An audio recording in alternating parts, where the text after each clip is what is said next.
Hello everyone, एक नए video में आप सबका स्वागत है।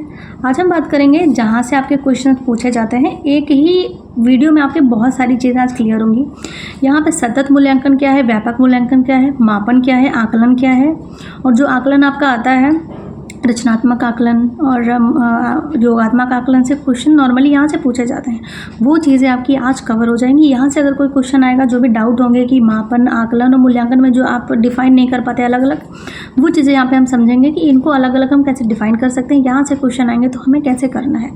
तो आज हम बात करेंगे पूरा आपका, मान के चलिए मूल्यांकन हो गया, मापन हो गया और यहाँ पे आकलन आपका पूरा यहाँ पे कवर हो जाएगा। तो चलिए स्टार्ट करते हैं। तो यहाँ पे आप देख पा रहे हैं सतत और व्यापक मूल्यांकन। आपको पता होगा कि जो आपका एनसीएफ 2005 है, एनईपी 2020 है, इन दोनों में कैसा मूल्यांकन की बात की गई है कि बच्चों का कोई ऐसा नहीं है कि आप व्यापक मूल्यांकन ही कर रहे हैं या सतत मूल्यांकन कर रहे हैं। यहाँ पे बात की गई सीसीई, इस टाइप का मूल्यांकन अच्छा माना जाता है, मतलब सतत भी हो और व्यापक मूल्यांकन, ये दोनों मूल्यांकन आपको बच्चों में करना है। सतत का मतलब होता है ऑन गोइंग, मतलब लगातार जो हो ही रहा है, ठीक है, जो बच्चों की शिक्षण की प्रक्रिया चल रही है और बीच में हो रहा है। व्यापक मूल्यांकन आपका क्या होता है? व्यापक का मतलब होता है सभी पक्ष बच्चों के, जो शिक्षा से रिलेटेड है और जो शिक्षा से रिलेटेड नहीं है, मतलब शैक्षिक और शैक्षिक पक्ष इसमें आते हैं व्यापक मूल्यांकन में। और सतत का मतलब हो गया लगातार। तो व्यापक में सारे पक्ष आ गए और सतत का मतलब लगातार, तो मतलब बच्चे का मूल्यांकन प्रॉपर अच्छी तरीके से इसमें हो जाएगा। अब यहाँ पे सभी पक्ष का मतलब है PCSE। देखिए PCS आपको यहाँ पे याद रखना है, फिजिकल, कॉग्निटिव और सोशल। सोशल में इमोशनल भी आ जाता है, कभी कभी यहाँ पे इमोशनल इसलिए अलग लिख दिया है, सोशल में इमोशनल भी आ जाएगा आपका। फिजिकल मतलब शारीरिक, संज्ञानात्मक कॉग्निटिव, सोशल सामाजिक और भावनात्मक इमोशनल। अब यहाँ पे CAP क्या है? ये ब्लूम के वर्गीकरण के हिसाब से ये पक्ष हैं बच्चों के, मतलब यहाँ 3 पक्ष यहाँ पे दिखाए गए हैं। एक हो गया कॉग्निटिव, एक हो गया अफेक्टिव, एक हो गया साइकोमोटर।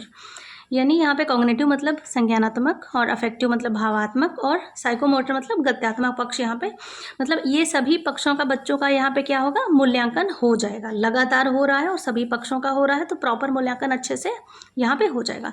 अब बात हम करेंगे यहाँ पे असेसमेंट, मेजरमेंट एंड इवोल्यूशन का। यहाँ पे आपको पता है यहाँ से बहुत सारे क्वेश्चंस आते हैं आपके सीटेट एग्जाम में। पेडागोजी की बात कर लें तो वहाँ से भी क्वेश्चंस आते हैं। नॉर्मली मूल्यांकन से भी क्वेश्चंस आते हैं डायरेक्टली कि कैसा मूल्यांकन बच्चे में होना चाहिए, CCE क्या है, इस टाइप से क्वेश्चंस वहाँ पे आते हैं। तो आपको ध्यान रखना है, असेसमेंट आकलन होता है, मेजरमेंट मापन, मूल्यांकन एवोल्यूशन। तो जो ये एवोल्यूशन होता है ये एक बहुत बड़ी प्रक्रिया होती है, ये दोनों प्रक्रियाएं उसी में आ जाती हैं। अब इन दोनों को हम अलग अलग समझेंगे, तो जो ये दोनों हुई, समझ लीजिए दोनों मूल्यांकन में ये दोनों हो जाएंगी। तो यहाँ पे ये आप देख सकते हैं, मूल्यांकन है, बड़ी प्रक्रिया है, इसी के अंदर आपका क्या आ जाएगा? असेसमेंट यानी आकलन भी इसी के अंदर हो जाएगा और मापन भी आपका इसी के अंदर आ जाएगा। तो यहाँ जो थोड़ा थोड़ा आपको तो समझ में आ गया होगा कि जो मूल्यांकन है वो बड़ी प्रक्रिया है और आकलन और मापन इसी में आ जाएगा। अब आप आकलन और मापन समझ लेंगे, मापन, तो आपको समझ आ जाएगा कि मूल्यांकन क्या है। तो यहाँ पे हम बात करेंगे सबसे पहले मापन की। मापन मतलब मेजरमेंट। ये कैसा होता है? कोई भी बच्चा है या कोई व्यक्ति है, उसको अंक प्रदान करना क्या होता है? मापन होता है। जैसे आप किसको मापते हैं? आप अपनी हाइट को माप रहे हैं, आप अपने वेट को चेक कर रहे हैं, टेम्परेचर चेक कर रहे हैं, जैसे किलोग्राम होता है। यहाँ पे यूनिट दी जाती है, मात्रात्मक। मात्रात्मक का मतलब है यहाँ पे कोई मात्रा होगी, जैसे कि 2 किलो, या फिर वेट आप चेक करते हो, जो भौतिक राशियाँ होती हैं वो यहाँ पे कहीं ना कहीं प्रदान की जाती हैं। यहाँ पे यूनिट का यूज़ होता है, यूनिट का यूज़ करके यहाँ पे डेटा दिया जाता है, ठीक है। जैसे कि मैं अपना वेट अभी चेक करूँ, अपनी हाइट चेक करूँ, अपनी एज, इस टाइप से यहाँ पे आपको न्यूमेरिकल वैल्यू होती है, यानी 1 2 3 जो ये होते हैं न्यूमेरिकल वैल्यू यहाँ पे आपको देखने को मिलती है। जैसे कि यहाँ पे एग्जाम्पल के तौर पर लिखा है वजन, हाइट चेक करना, ये क्या होता है? आपका मापन। तो ये चीज़ आपको समझ में आ गई होगी। अब हम बात करते हैं असेसमेंट की, यानी आकलन की।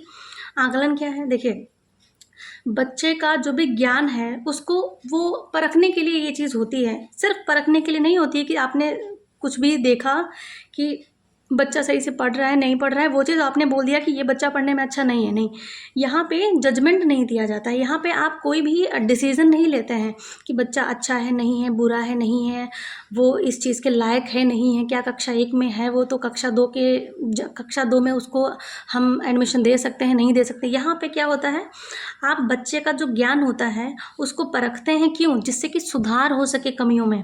मतलब कि यहाँ पे फीडबैक दिया जाता है। आपको पता है, जैसे मैं भी आपको बोलती हूँ कमेंट में ज़रूर बताइएगा कि वीडियो कैसा लगा। तो वो आपका फीडबैक होता है, आप फीडबैक देंगे, उसके बेस पे हम क्या करेंगे, जो नेक्स्ट वीडियो हम बनाएंगे उसमें हम चेंजेस लाएंगे, या हमें लगेगा कि हमने ये कमी की है तो हम उसको सुधारेंगे। तो ये होता है फीडबैक। यहाँ पे आप जो कमेंट्स करते हैं वही हमारा फीडबैक हो जाता है। तो यहाँ पे फीडबैक दिया जाता है, कमेंट करे जाते हैं, जहाँ बच्चे में कमी रह गई है उसको बेहतर और सुधारने के लिए क्या होता है, आकलन किया जाता है। अब आपको पता होगा कि आकलन भी रचनात्मक आकलन होता है, निदानात्मक आकलन होता है और योगात्मक आकलन होता है। आगे इस पे भी बात होगी, क्योंकि पेडागोजी में बहुत से क्वेश्चंस ऐसे आते हैं कि ये कौन सा रचनात्मक योग, इसमें से जैसे एक क्वेश्चन आपको दिया हुआ है तो उसमें पूछ रहा है कि ये कौन सा आकलन होगा, रचनात्मक आकलन होगा या योगात्मक आकलन होगा, तो उसको भी हम डिफाइन करेंगे अभी।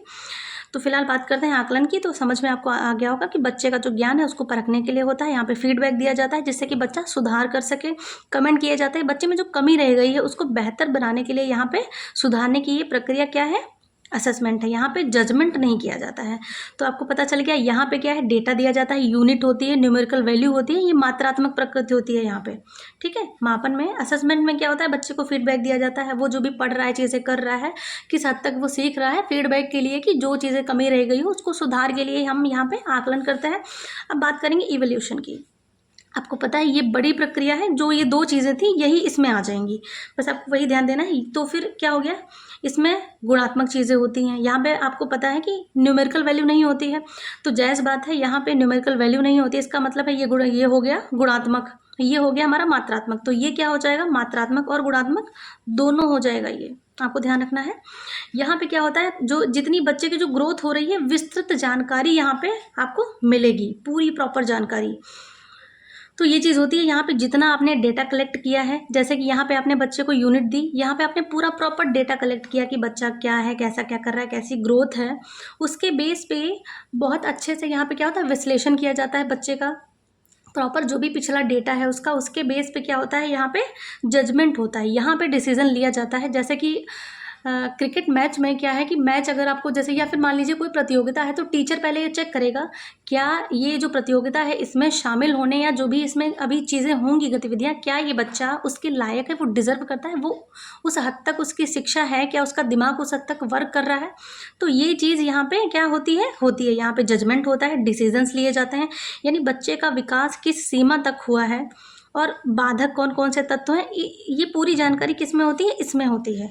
यहाँ पे सिर्फ फीडबैक था, लेकिन यहाँ पे क्या है, पूरा जो वो डेटा था उसके बेस पे इन्होंने यहाँ पे विश्लेषण किया और प्रॉपर किया, यहाँ पे जजमेंट आपको मिलेगा, डिसीजन यहाँ पे आपको मिलता है।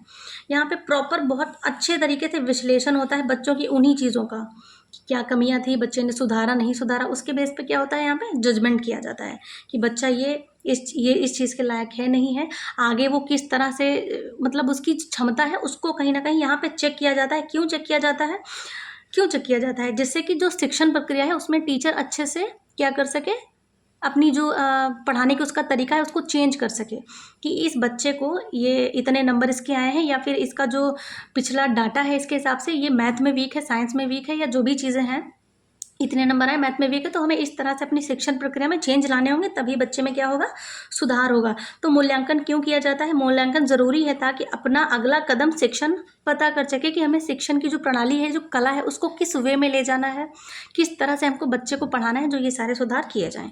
तो ये आपको आई थिंक समझ में आ गया होगा। फिलहाल ये मापन, मूल्यांकन, आकलन से क्वेश्चन यहाँ पे नहीं आता, लेकिन आपको मोटा मोटा पता होना चाहिए। आकलन से क्वेश्चन आता है यहाँ पे, आकलन से कैसा क्वेश्चन आता है, आकलन से क्वेश्चन इस तरह से आता है कि टाइप ऑफ असेसमेंट से क्वेश्चन यहाँ पे आ जाता है। तो आपको पता होना चाहिए यहाँ पे 3 प्रकार के आकलन होते हैं, एक तो होता है रचनात्मक आकलन, एक होता है योगात्मक, तीसरा होता है निदानात्मक। निदान और उपचारात्मक में पहले मुझे डाउट होता था, लेकिन बहुत ईजी चीज़ है। देखिए निदान क्या होता है, अगर आप मेरी कमियां ढूंढ रहे हैं कि जो गलतियां मैं कर रही हूँ या मेरी कमियों को सिर्फ खोज रहे हैं आप, वो क्या हो गया, निदान हो गया। आप निदान मतलब सिर्फ मेरी कमियां, कहाँ पे मैं गलती कर रही हूँ, वो चीज़ अगर आप देख रहे हैं मेरे वीडियो में, मान लीजिए कि वो चीज़ देख रहे हैं कि मैंने कहाँ गलती की, मेरी क्या कमियां हैं, तो वो चीज़ हो गया निदान। उसके बाद अगर मैं उन चीज़ों को, जो भी मेरी गलतियाँ हैं, उनको मैं अच्छे से चीज़ें ठीक करने की कोशिश करूँगी, मतलब उनका उपचार करूँगी, फिर वो हो गया उपचार। यहाँ पर बात करेंगे रचनात्मक और योगात्मक, 2 टाइप के आकलन होते हैं। क्वेश्चंस यहाँ पे आते हैं कि यह कौन सा आकलन है, जैसे फॉर लर्निंग, आपको पता है असेसमेंट फॉर लर्निंग, ये इंग्लिश में आपको बहुत जैसे CDP है तो ज़्यादातर चीज़ें आप उसको जो है, उसका शब्द जो है इंग्लिश में जो है, जैसे कि ये आकलन हो गया तो इसको इंग्लिश में असेसमेंट ऐसे करिए, असेसमेंट हो गया और मेजरमेंट हो गया, ठीक है, एवोल्यूशन हो गया। इंग्लिश में आप इन चीज़ों को ध्यान में रखेंगे तो ज़्यादा बेटर होगा, क्योंकि इंग्लिश में वो सेम चीज़ें होती हैं, असेसमेंट ही होगा इसका। तो हो सकता है हिंदी में कुछ और भी उसके और भी चीज़ें होती हैं, तो इंग्लिश में आप करेंगे तो ज़्यादा आपके लिए चीज़ें आसान हो जाएंगी। तो आपको पता है जो रचनात्मक आकलन होता है, एक बच्चे के शिक्षण प्रक्रिया के दृष्टिकोण से रचनात्मक आकलन बहुत अच्छा होता है, योगात्मक आकलन अच्छा नहीं माना जाता है। आपको पता कैसे करना है। असेसमेंट फॉर लर्निंग, अधिगम के लिए आकलन, असेसमेंट ऑफ लर्निंग, अधिगम सीखने का आकलन, असेसमेंट एज लर्निंग, सीखने के साथ आकलन, या फिर असेसमेंट एट लर्निंग भी होता है। मोस्ट ऑफ इन दोनों से क्वेश्चंस आते हैं कि assessment for learning, assessment of learning.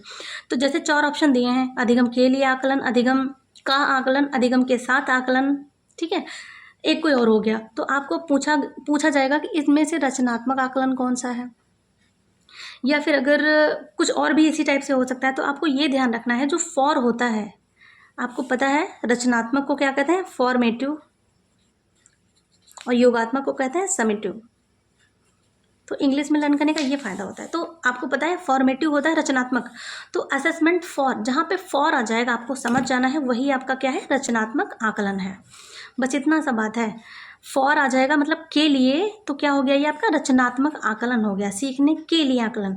मतलब शिक्षण प्रक्रिया हो रही है या कुछ भी आप सीख रहे हैं, उसके बीच में जो आप आकलन कर रहे हैं, जैसे कि सब्जी में नमक कम है, कम तो नहीं है, ये चेक कर रहे हैं कि अगर कम हुआ तो हम और डाल देंगे, तो ये आपका हुआ रचनात्मक आकलन, जो आपकी शिक्षण प्रक्रिया के दौरान हो रहा है। जैसे टीचर कोई पढ़ा रहा है, फिर बीच में उसने पूछ दिया, कोई खड़े हो कोई प्रश्न पूछ दिया कि देखें बच्चों को समझ में आ रहा है कि नहीं, अगर नहीं आ रहा होगा तो एग्जाम्पल के तौर पर, या फिर बोल लीजिए अपनी जो भी जिस तरीके से पढ़ा रहे हैं वो तरीका चेंज कर सके। तो यहाँ पे ये चीज़ होती है रचनात्मक आकलन, जो शिक्षण प्रक्रिया के दौरान या कुछ आप सीख रहे हैं उसके बीच में जो होता है वो कैसा होता है, आपका रचनात्मक आकलन। और यहाँ पे आपको ध्यान रखना है के लिए होगा, सीखने के लिए आकलन, असेसमेंट फॉर लर्निंग, हमेशा यहाँ पे फॉर होगा। जहाँ पे योगात्मक आकलन होगा वो होगा असेसमेंट ऑफ लर्निंग, सीखने का आकलन। योगात्मक में का होगा, आपको ध्यान रखना है इन चीज़ों का, assessment of learning, assessment for learning. तो यहाँ पे क्या है, शिक्षण प्रक्रिया के दौरान यानी बीच में चीज़ें हो रही थी, इसलिए अच्छा माना जा रहा था। यहाँ पे सुधार कर सकते हैं आप, सुधार के लिए होता है बच्चे के लिए, यही तो हमें ज़रूरी है, उसकी गलतियों को हमें जज नहीं करना है, जो भी गलतियाँ हैं उसको हमें सुधारना है, उसकी गलतियाँ ढूंढ के सुधारना है। ये एक अच्छा जो है माना जाता है मेथड है टीचिंग का। तो यहाँ पे आपको पता है असेसमेंट ऑफ लर्निंग यानी अधिगम का आकलन, योगात्मक आकलन। असेसमेंट ऑफ, जहाँ पे ऑफ आ जाता है वहाँ पे क्या हो जाता है, समेटिव वाला, समेटिव असेसमेंट हो जाता है। अब यहाँ पे एज लर्निंग है, सीखने के साथ आकलन है। ये बच्चा या तो जैसे कि हम कभी कभी क्या करते हैं कि खुद कुछ लिखते हैं, कहते हैं देखो तुम हमारा देखो, हम तुम्हारा देखें अपने फ्रेंड से, या फिर पेरेंट्स देख रहे हैं, जो भी, तो टीचर यहाँ पे नहीं कर रहा है, बच्चा खुद कर रहा है या किसी से करवा रहा है, फ्रेंड्स वगैरह से जो भी आकलन करवा रहा है वो हो जाएगा सीखने के साथ आकलन, कि कैसा क्या हो रहा है, बच्चा खुद से चीज़ें कर रहा है। तो मोस्ट ऑफ इम्पॉर्टेंट यहाँ पे सिर्फ 2 हैं, आपको ध्यान रखना है कि कौन सा रचनात्मक आकलन है और योगात्मक आकलन है, ये बिल्कुल भी आपको नहीं भूलना है। योगात्मक आकलन अच्छा इसलिए नहीं माना जाता है क्योंकि ये जो है शिक्षण प्रक्रिया के बाद होता है। जायज़ बात है, बाद होता है तो वहाँ पे बीच में आप सुधार तो नहीं कर सकते, सुधार बीच में करेंगे ना, लास्ट में क्या ही सुधार है, वहाँ पे तो जजमेंट दिया जाता होगा कि तुम पास हुए हो, तुम फेल हुए हो, तुम्हारे 20 नंबर आए हैं, तुम्हारे 33 भी नहीं आए हैं, वो चीज़ यहाँ पे योगात्मक में होती है। तो यहाँ पे बात करेंगे रचनात्मक आकलन की और योगात्मक आकलन के कुछ डिफाइन, इनको अलग अलग चीज़ें करेंगी, वो आपके लिए ज़रूरी है। यहाँ पे बच्चों को फीडबैक दिया जाता है, जैसे क्लास टेस्ट हो गया, ये क्लास में टेस्ट जो हो रहा है कैसा है, रचनात्मक आकलन। टीचर को पता चलता है कि बच्चे को चीज़ें समझ में आ रही हैं, नहीं आ रही हैं, कितने नंबर आ रहे हैं, उसके बेस पे क्या करता है वो उसमें सुधार करता है। शिक्षण प्रक्रिया के दौरान यानी बीच में होता है, एक्टिविटी इसमें ज़्यादा होती है। पेपर पेंसिल टेस्ट वही होता है, बार बार बच्चे को एग्ज़ाम देना, मतलब जो एग्ज़ाम बार बार बच्चे को एग्ज़ाम देना, उसके बेस पे उसका मूल्यांकन करना कि बच्चा, क्योंकि भाई नंबर देंगे ना, अब 10 नंबर का अगर है तो बच्चा सही नहीं करेगा तो उसको 2 नंबर मिलेंगे, 5 नंबर मिलेंगे, उसके बेस पे क्या है बच्चों को पता है मुझे 2 ही नंबर मिले, तो वो जो बच्चे के माइंड में चीज़ें आती हैं वो अच्छी नहीं मानी जाती हैं। आपको ज़्यादा से ज़्यादा कोशिश करनी है कि बच्चा सीखे। सेम ऐसे ही यहाँ पे योगात्मक आकलन की बात करेंगे तो यहाँ पे पेपर पेंसिल टेस्ट यानी यहाँ पे एग्ज़ाम की वैल्यू होती है, और ये जो योगात्मक आकलन है यही चल भी रहा है, इसका वेटेज ज़्यादा है, 60% मान के चलिए इसको लोग वैल्यू कर रहे हैं। यहाँ पे आज की जो शिक्षण प्रणाली है 40% ये जो है आपका फॉर्मेटिव असेसमेंट को वैल्यू दी जाती है, इसका वेटेज सिर्फ 40% ही है, इसका 60% है। तो यहाँ पे जैसा कि आप देख रहे हैं, यहाँ पे क्या होता है, जजमेंट दिया जाता है, अंत में होता है, जैसे कि एनुअल एग्ज़ाम हो गए आपके, कुछ भी आपने किया, जैसे किसी चीज़ का टेस्ट है और लास्ट में आपको प्रॉपर नंबर चीज़ें पता चली, वो टेस्ट क्या हो गया आपका, वो सुधार के लिए नहीं है, वो आपको पता चल जाएगा आप किस कहाँ पे हैं, वो आपको एक ग्रेड दे दिया जाएगा, आपको नंबर दे दिए जाएंगे।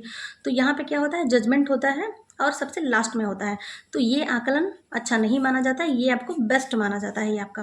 तो आपको अगर ये कहीं पे आ रहा है कि रचनात्मक आकलन वगैरह, तो आपको वहाँ पे ज़्यादा टिक करना है। पेपर पेंसिल टेस्ट जहाँ पे हो उसको आपको निगेटिव मानना है। पेडागोजी में पेपर पेंसिल टेस्ट से क्वेश्चंस आते हैं, तो पेपर पेंसिल टेस्ट अच्छा नहीं माना जाता है, निगेटिव माना जाता है। बच्चे को आप उस वे में नहीं ले जाएंगे कि बच्चे को पता चले कि हम 2 ही नंबर लाए हैं, तो वो अंदर अपने जो है जो चीज़ फील करेगा ना, वो आपको नहीं फील करवानी है।